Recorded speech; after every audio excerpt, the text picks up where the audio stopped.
Hi, I'm Tony Davis. This is my wife, Sabrina. My name is David Reed. My name is Caitlin Davis. I'm Colin Mowat. This is my wife, Lisa. My name is Sarah Anchetta. My name's Teresa Chong. I'm Keith. I'm Jen. We're the Krejcis. My name is Joe Fernandez. I'm Levi Raphael Saber. I'm Debbie Davis. And I'm her husband, Dan Davis. Hi, my name is Cedric Cade. Okay, my name's Jen. My name is Bobby Joseph Witt. PC is funny. just kidding, PC. You know, the funniest thing wasn't something he said, but it's something that he did. You remember when he did the thing with the soccer balls, had the different balls on the table, and one of the balls really wasn't a ball, it was Steve, and he had his head under that was a bucket or a bag. I don't remember. The anticipation was so good because everybody in the congregation knew when they yanked that thing off, it really wasn't going to be a ball, it was going to be Steve's head. They yanked it off, and he did like that, and scared that poor little girl about half to death. I laughed and laughed and laughed. That was the funniest one for me. A couple years ago, PC was invited to speak and read a story in Sabrina's classroom as a teacher. The story is about gay penguins. I later found out from Sabrina that she wasn't prepared for it and didn't know how to handle the story after he read the story to her class. Well, and it was as it was unfolding, Pastor Chris didn't know either. It was one that he had gotten, from once arriving at the school, so he wasn't aware either. I'm not sure who was more embarrassed by it, if it was PC or Sabrina, but at the end, I guess nobody really picked up on the story, but it ended up being a great laugh. Yeah, except for the adults. As it was being read, we kept exchanging looks, and Pastor Chris would stop and look at me like, did they just say that? I know they didn't just say that. And all the way through the whole story, you could just see the exchanging of the looks of, should I stop? Oh, the funniest and slash the grossest thing would be his story about Vicky Lynn and how he met her via a friend at camp. You'll have to ask her or him what that story is. I think the funniest thing I remember mostly is actually last week when he talked about the DMV and it being purgatory.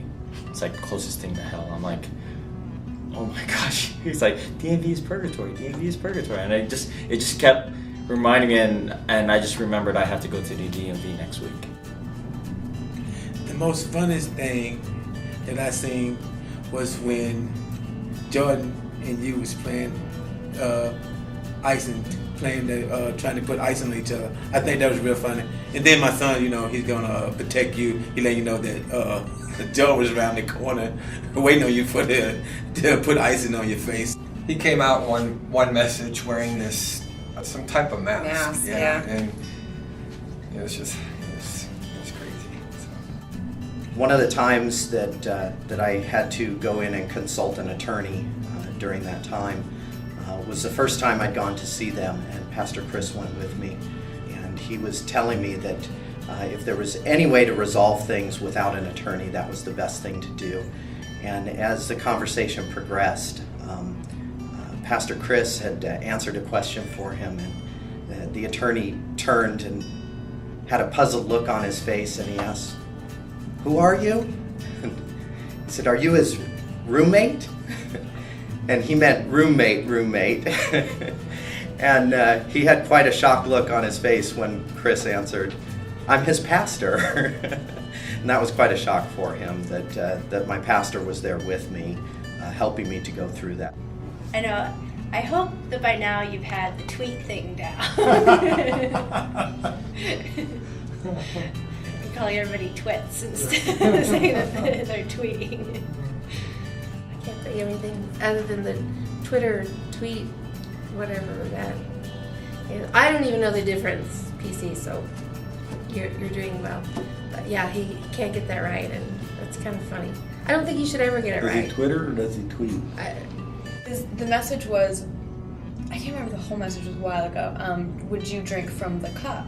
Not just a regular cup, like just drink from my clean cup of water. No, like, would you drink from the cup? So I'm gonna brush my teeth, and he drank it, and then he spit back in it and was like, would you drink from the cup? It was crazy.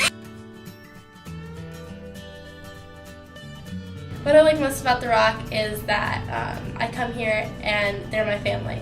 You know, they're not just strangers that come in. I know everyone personally, and I have really good relationships with them. I think for me, the incredible thing about the Rock is that I hear over and over that the relationships that are built are genuine.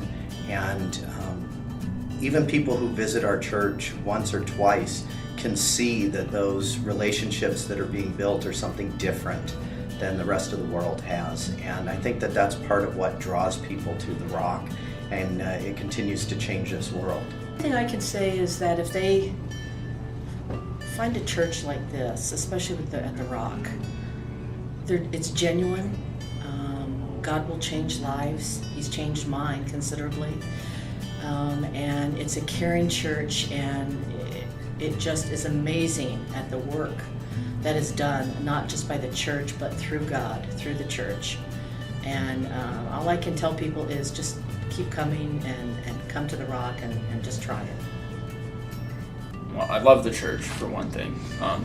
I think it's a place where it's going to just be something completely different in the kingdom, and just very much not everyone for themselves, but helping other people and really caring for people when they're down. And when I look at the Rock, I see people who are willing to sacrifice and invest their lives in each other. It's not just a place where you are surface deep, but you really spend time getting to know each other and knowing each other's hurts, and then sharing each other's joys as well. I think one of the greatest things about the Rock is the relationships that we established with some of the pillars in the church. And from the very beginning, when I first met the church plant team, I knew that they were a group of people that I could count on.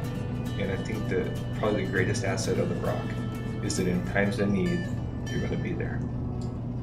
And they have been. If you ever want to come to somewhere to feel like you are at home and feel God's presence, the Rock would be the place to come, because we are a family within Christ, and He's the foundation. We just love the Rock. We love the people of the Rock, and our lives are forever changed. I love the warmness you feel when you come in. You know, just it feels like a family. You know. I'm home. Plain and simple. The first moment I stepped in here, I felt at home. I felt the Holy Spirit here. Everyone welcomed me with open arms, and I can't get enough of it. I honestly feel like I am home. I'm where God wanted me to be, and I wouldn't have it any other way.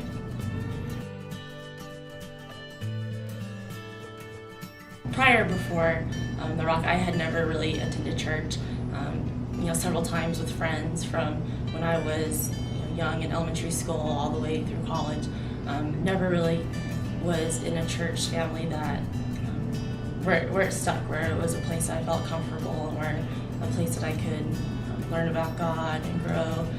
I've grown just by being pushed into more leadership roles, into areas where I normally wouldn't feel comfortable, but it's been a gentle push. It hasn't been forceful, and just taking on some roles that, like I said, I wouldn't have taken on myself. I think I've definitely grown deeper in my relationship with God, and just to be able to focus and not be distracted, to be surrounded with people who are just so fired up, who just want to get to know Jesus more. And I think because I'm surrounding myself with that environment, I feel myself being more connected with God, and I'm able to hear what He's trying to tell me. I'm able to see what He wants me to do. And just recently, with our church, we had a church in the park, and one of the church members prayed with me. And actually, I have been having some anger issues, and after praying together, I haven't been angry once. I have a sense of peace over my life. As a leader, I've seen a lot of people's lives change in a lot of different ways. Mostly through the relationships that are built. We see God working through people touching other people's lives, going through the difficult times in life together, being able to share those times together, lean on each other. And sometimes it's one person leaning on the other, and at other times it's flipped the other way. And that person who was helping somebody get through something, it's turned around. And I just see those relationships building together. The Rock has just changed my life tremendously. I called myself a Christian. And just one of the things that I really learned at the Rock was that I was reading the Word diligently, but I was not taking the Word into my own heart. Because now I've made a transformation of calling myself, in the process, a good Christian, to having a really deep and intimate personal relationship with God. And that has caused just the highest joy and the deepest peace that I've ever had in my life. And this has allowed me to just put my trust and my faith in God to a place that I know that I can trust His power and His love each and every day. And that's just been so impactful. When I started this January, I was kind of in a pretty low place. I had been going to church, and then I started coming, and I gained back all what I've been growing my whole life and even more. Yes. It's really helped me because I never grew up with church in my life, so I was so brand new and really didn't know anything, and so it's really opened my eyes completely to Jesus and everything. Joining the worship team has been a work in progress, and God has used that in so many ways. Not only blessing my family, but blessing myself and changing my thinking about what worship is. And of course, he had a plan, and I just am so thankful that I had the opportunity, before I leave this earth, to follow him in that plan.